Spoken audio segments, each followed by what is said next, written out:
जी और मोदी जी को इतना ही कहूँगी कि आप मुझे नागरिकता भले 20 साल मत दो, सारी ज़िंदगी मत दो, बट मैं भारत में रहना चाहती हूँ हँसी खुशी अपने पति के साथ। मैं नहीं चाहती कि मैं बाहर जाऊँ, मैं घर में रहूँगी।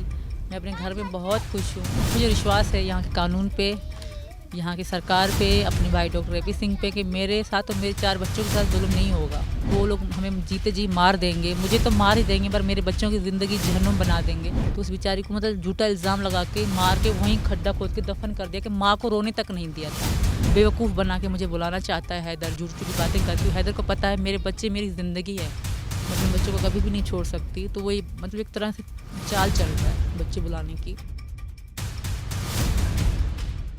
सीमा, आप बताइए कि आज जो गुलाम हैदर के की तरफ से जिस तरीके की जो बयान आते हैं वो आपको बुलाना चाह रहे हैं और हिंदुस्तान की नागरिकता नहीं लेने दे रहे हैं, फिर इंटरनेशनल कोर्ट में भी उन्होंने शायद अपील कर दी है, तो इन सब को लेकर के आपकी नागरिकता पर भी यहाँ लेने में प्रॉब्लम आएगी आगे चल के? ये इस चीज़ का तो मेरे भाई डॉक्टर ए.पी. सिंह बैठे हुए ए.पी. हैं। सिंह क्या कह रहे हैं इस पर कि आपको कि आपको नागरिकता मिल जाएगी? मैं वो तो सारा काम देख रहे हैं, ठीक है, बट मैं अपनी तरफ से यही कहूँगी योगी जी और मोदी जी को इतना ही कहूँगी कि आप मुझे नागरिकता भले 20 साल मत दो, सारी ज़िंदगी मत दो, बट मैं भारत में रहना चाहती हूँ हँसी खुशी अपने पति के साथ।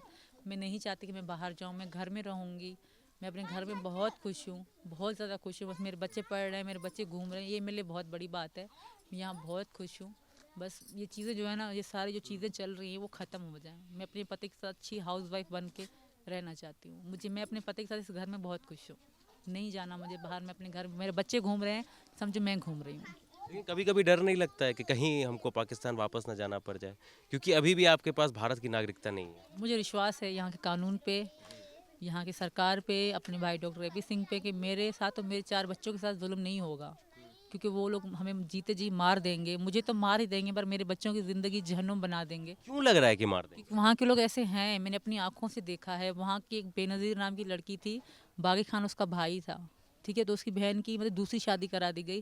तो उस बेचारी को मतलब झूठा इल्ज़ाम लगा के मार के वहीं खड्डा खोद के दफन कर दिया कि माँ को रोने तक नहीं दिया था। तो जब मैं हैदर के साथ शादी थी, मैं घर गई, तो मुझे मेरे गले लगा के रो रही कि मेरी बेनज़ीर जैसी तुम्हारी शक्ल मिलती है। बागी खान उस आदमी का नाम है। उन्होंने दावत दी थी हैदर, जब हैदर के साथ मेरी शादी, तो उन्होंने दावत दी कि हमें बुलाया था। तो जैसे हम गए तो वो औरत मुझे गले लगा के रोने लगी कि बेटा बेटा ऐसे मेरे साथ हुआ है, मेरी बेटी को इल्ज़ाम लगा के उन्होंने मार दिया। फिर मेरा बेटा मुझे बेटी के लिए रोने तक नहीं देता, अपने भाई ने। तो वहाँ के कानून जो बलोच, हम बलोच हैं, बलोच इस्लामाबाद, खैरपुर, मीरठ, वहाँ के रहने वाले। तो वहाँ का एक रूल है, कानून है, वहाँ सरदारों की चलती है, कानून की नहीं चलती।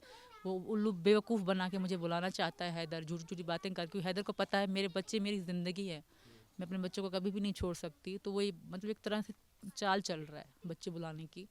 तो ऐसा कभी भी नहीं होगा। मेरे बेटियां मेरी हैं, मेरी बेटियां बहुत प्यारी हैं। मेरी बेटियां खुली हवा में यहाँ इतनी खुशी से जी रही हैं, वहाँ ये घुट घुट के मर जाएंगी। सचिन, अगर ऐसा सीन आता है आपकी ज़िंदगी में, ऐसी ऐसी सिचुएशन आती है कि मान लीजिए, ऐसे हम चाहेंगे नहीं कि ऐसा हो, लेकिन कल्पना कीजिए कि अगर सीमा को नागरिकता मिलने में काफ़ी कठिनाई होती है या फिर भारत सरकार की तरफ से नहीं दी जाती है, तो क्या लग रहा है आपको? कैसे देखेंगे? जबकि जब देखी जाएगी, वैसे हमें पूरी उम्मीद है जी। कि सब ठीक हो जाएगा। ऐसी बात नहीं है, पूरी सब ठीक हो जाएगा।